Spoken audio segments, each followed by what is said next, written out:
Good morning, students. Sat Sri Akal. I, Miss Kavalpreet Korpuri, welcome you to my YouTube channel. I have completed my Masters in Business Management and I am from Mumbai. I have completed my SET and NET both in the subject of Commerce. So today we'll discuss the few questions and concepts of Unit 9 of Paper 1, which is People Development and Environment. मैंने अपनी past videos में आपके साथ इस topic का first video जिसमें मैंने syllabus के इन डेप्थ कैसे पढ़ते हैं और डिफरेंट टॉपिक्स को डिस्कस किया था।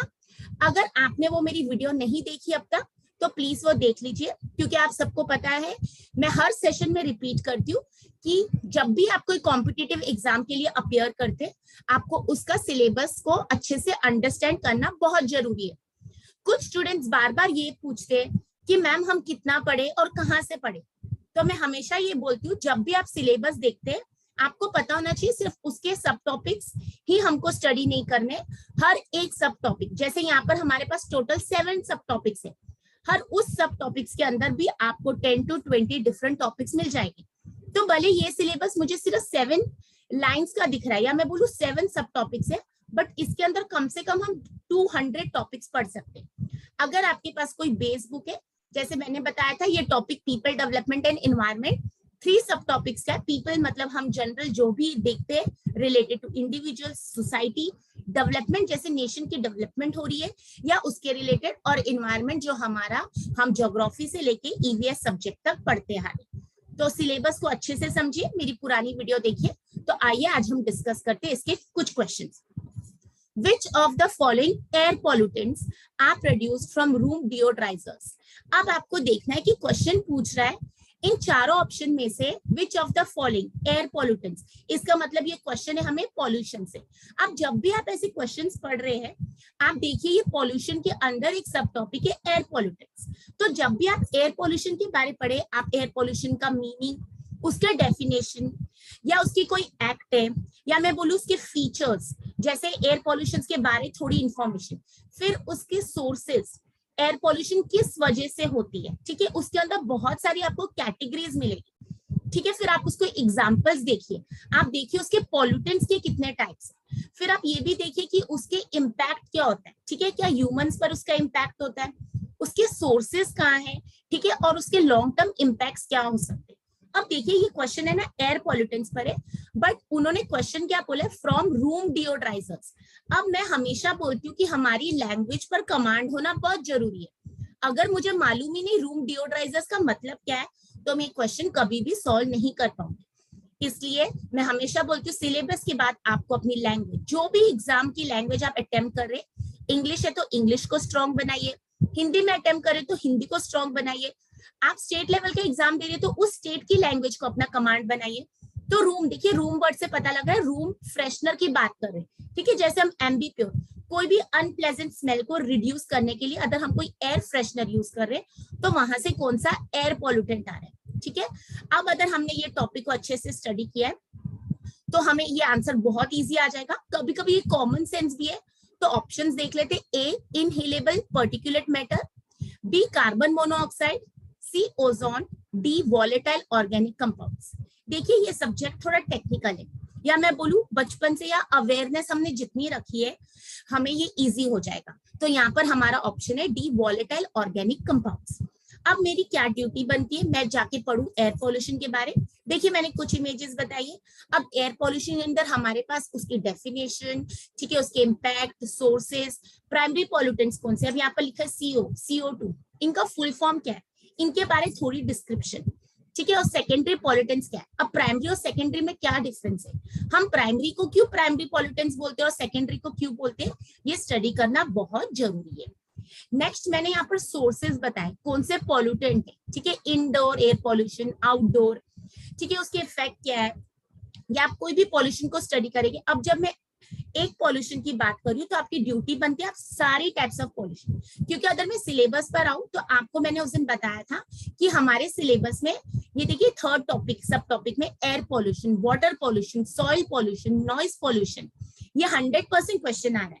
बट कहाँ पर प्रॉब्लम है, इस बार अगर एयर पॉल्यूशन पर क्वेश्चन आ रहा है तो हो सकता है अगली बार वाटर पॉल्यूशन पर आए, हो सकता है अगली बार वाटर पॉल्यूशन पर ही 2 क्वेश्चन आए, बट डेफिनेट आपको 2 मार्क्स इस क्वेश्चन से मिलने ही है। तो सिलेबस को अच्छे से अंडरस्टैंड कीजिए क्वेश्चन। तो अब यहाँ पर हमारा आंसर है डी, वॉलेटाइल ऑर्गेनिक कंपाउंड्स। अब आपका क्या होमवर्क है, आपको आज एयर पॉल्यूशन के बारे में सब कुछ स्टडी करना है, ठीक है।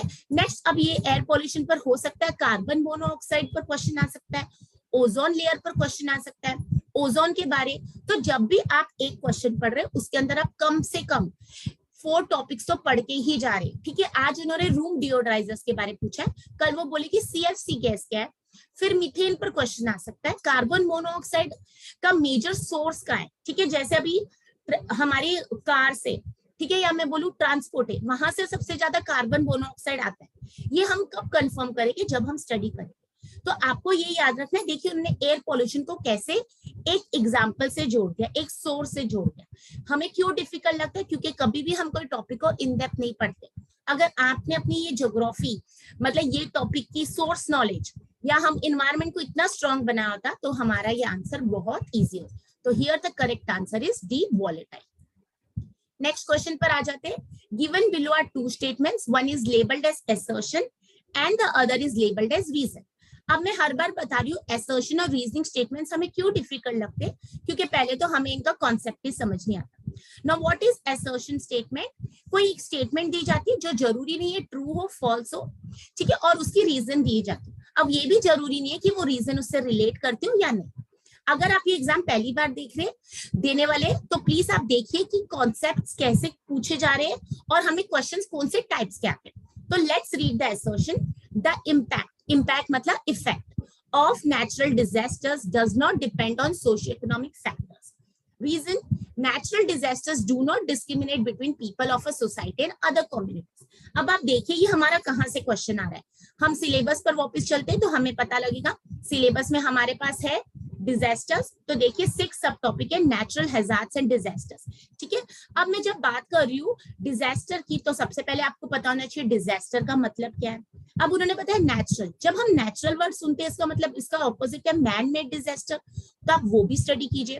अब फर्स्ट स्टेटमेंट में हमारे पास सोशियो इकोनॉमिक फैक्टर्स है, तो उसका मतलब भी पता होना चाहिए। फिर वो बता रहे हैं कि उसका कोई कम्युनिटी से फर्क पड़ता है कि, तो देखिए कैसे टॉपिक को जोड़ा है।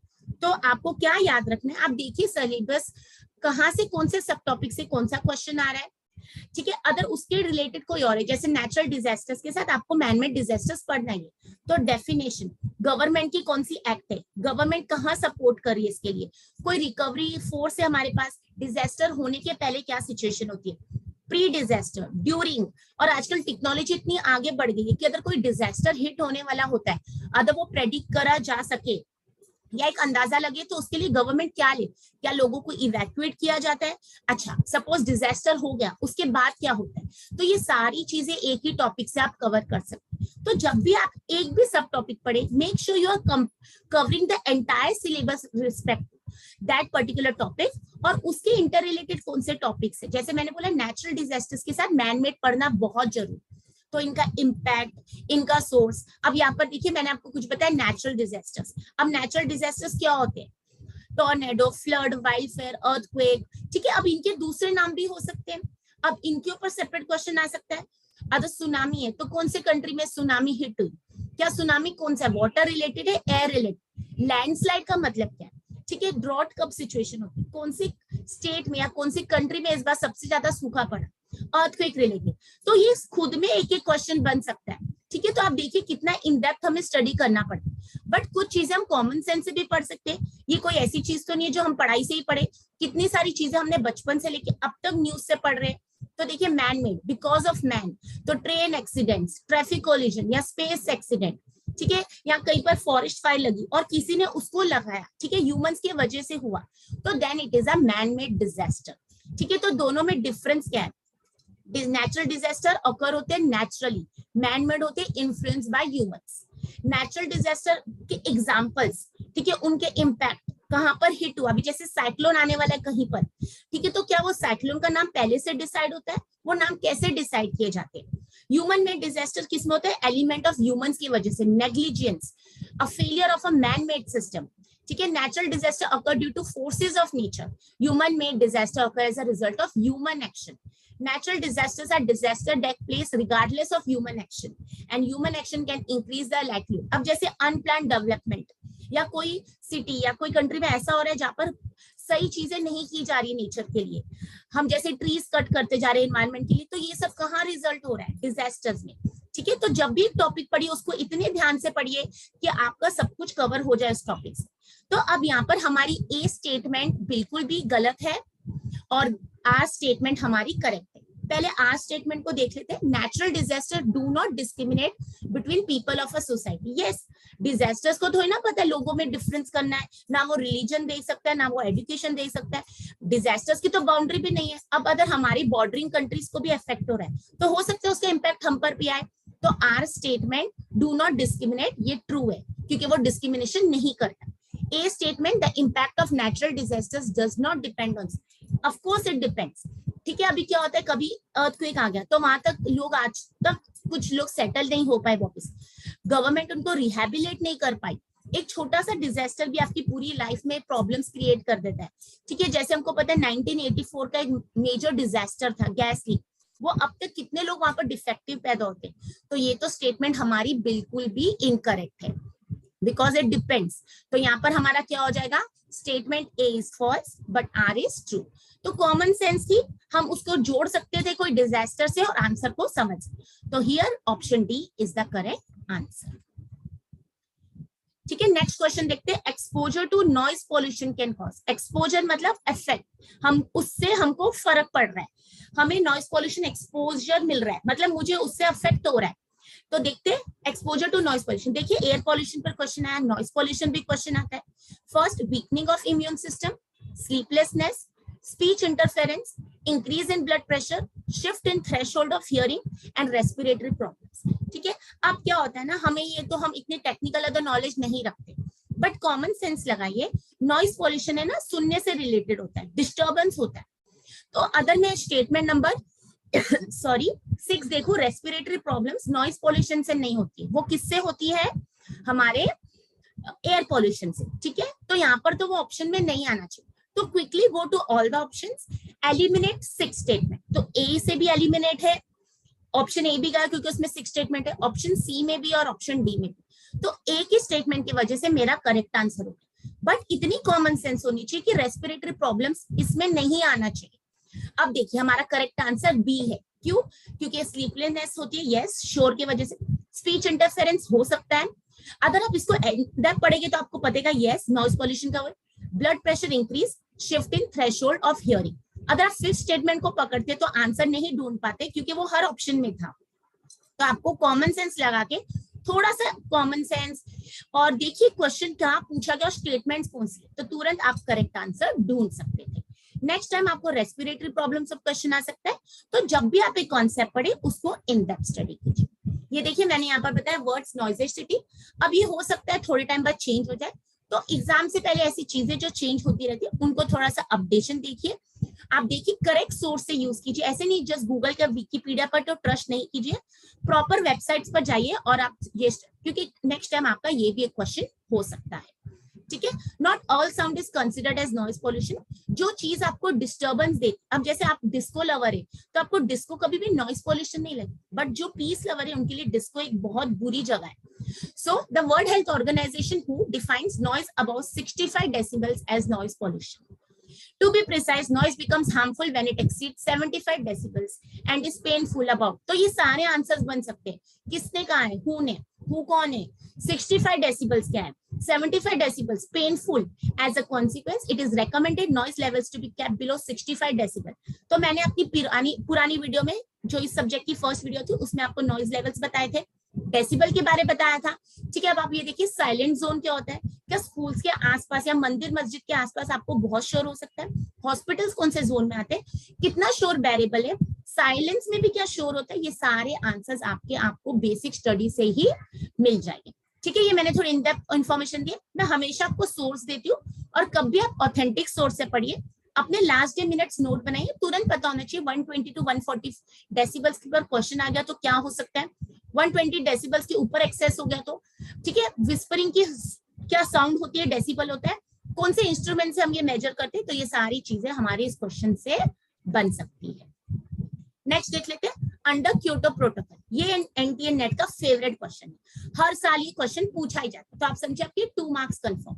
सो under Kyoto protocol the first commitment period for reduction of green house gas emissions by 97 industrialised and European community countries. तो टाइम फ्रेम पूछ रहे, यहाँ से हमें क्या पता लगा, क्योटो प्रोटोकॉल। क्योटो प्रोटोकॉल क्या है, कौन सी कंट्री में साइन हुआ, एक्चुअली क्या काम कर रहा है, ठीक है, कितनी कंट्रीज है, कितने मेंबर्स है और इसका टाइम फ्रेम क्या है। तो देख लेते हैं, Kyoto protocol is a protocol, protocol का मतलब पता होना चाहिए, link to the United Nations framework convention on climate, UNFCC पर 100% क्वेश्चन। अब ये पहले question Kyoto protocol, but next time आपको यूएनएफसीसी हमारा इन डेप्थ टॉपिक है, ईयर, मेंबर्स, क्या काम करते, aimed at fighting global warming. तो पहला हमारा कीवर्ड है global warming, UNFCC Kyoto Protocol.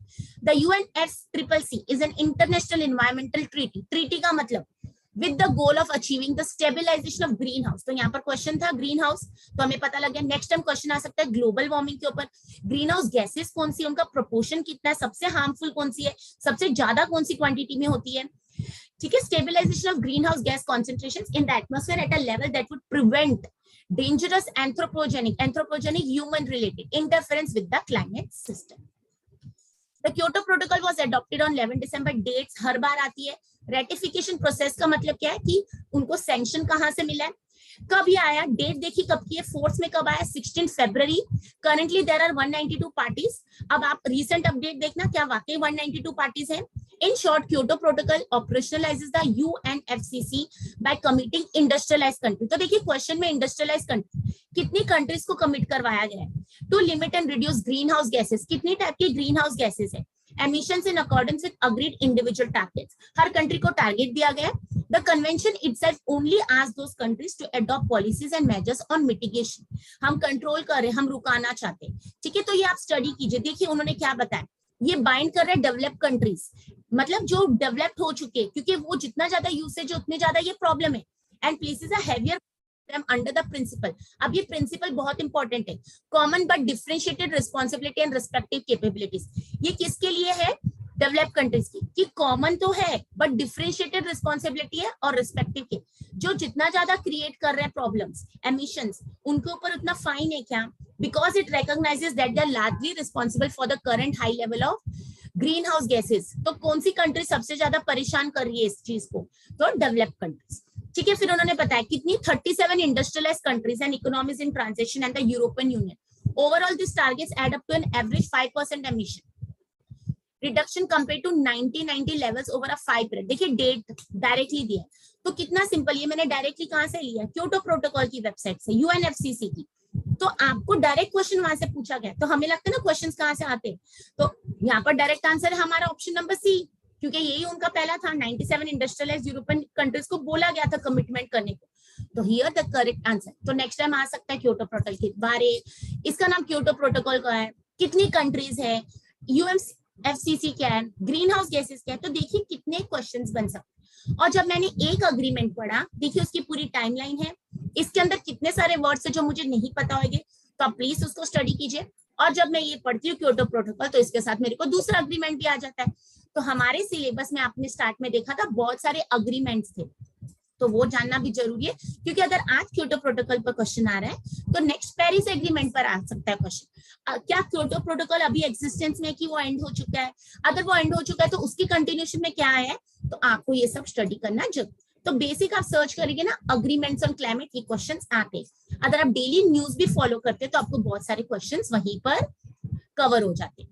Next, ये आप सबके लिए होमवर्क के question, the potential of geothermal power in India is approximately. अब मैंने उसमें आंसर भले मार्क किया, आपके लिए क्या होमवर्क है, जियोथर्मल पावर क्या है, जीडब्ल्यू का फुल फॉर्म क्या है, ठीक है, और पोटेंशियल बताएं। तो जब हम जियोथर्मल की बात करें, इसके मतलब इसके और रिलेटेड टॉपिक्स क्या, ये आपको पता होना है। तो यहाँ पर करेक्ट आंसर इज ए, ठीक है। एक बार हम सिलेबस पर चलते हैं तो आपको पता लगेगा मैंने आज आपकी कौन से टॉपिक्स कवर कराए। और जब भी मैं बोल रही हूँ आपको कि एग्जाम्स हमारे बहुत नजदीक है, आप भले अभी एग्जाम देने वाले हैं, तो आपको पता होना चाहिए हम कैसे पढ़ रहे हैं, या लास्ट मिनट रिवीजन हम कैसे करें, और फ्यूचर में अगर आप अटेम्प्ट करने वाले तो आपको पता होना चाहिए किस हिसाब से। अब ये देखिए फिफ्थ सब टॉपिक जियोथर्मल, तो नेचुरल एंड एनर्जी रिसोर्सेज। तो ये मैंने एक क्वेश्चन पेपर से लिया था 2021।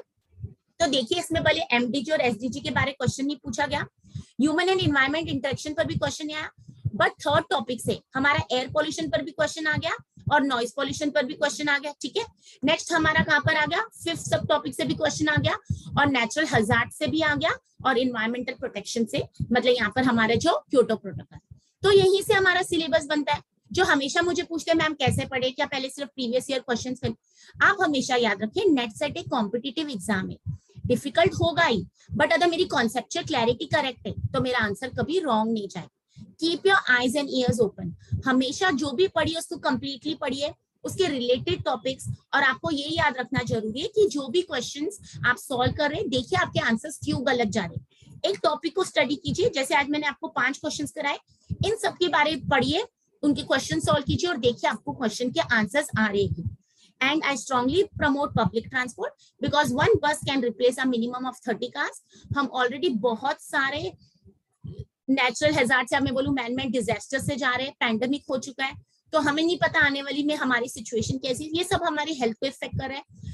आप मुंबई सिटी से तो आपने देखा होगा, आज की न्यूज में बताया गया कि हमारे ट्रांसपोर्ट कैब्स और ऑटो रिक्शा के फेयर बढ़ने वाले, तो कितना आम इंसान कैसे कितना अफोर्ड करेगा। तो मैं सबको रिक्वेस्ट करती हूँ आप प्लीज पब्लिक ट्रांसपोर्ट यूज कीजिए because it is one of the greenish mode of transport. We all are responsible and मैं तो कहती हूँ टीचर्स की डबल रिस्पॉन्सिबिलिटी होती है। ठीक है, I wish you all the best, thank you, पढ़ते रहिए, आप सबको happy June, may you all qualify. आपको कुछ भी प्रॉब्लम रहेगी तो मुझे कमेंट कर सकते हैं and thank you so much. मेरे चैनल को सब्सक्राइब कीजिए, लाइक और शेयर कीजिए।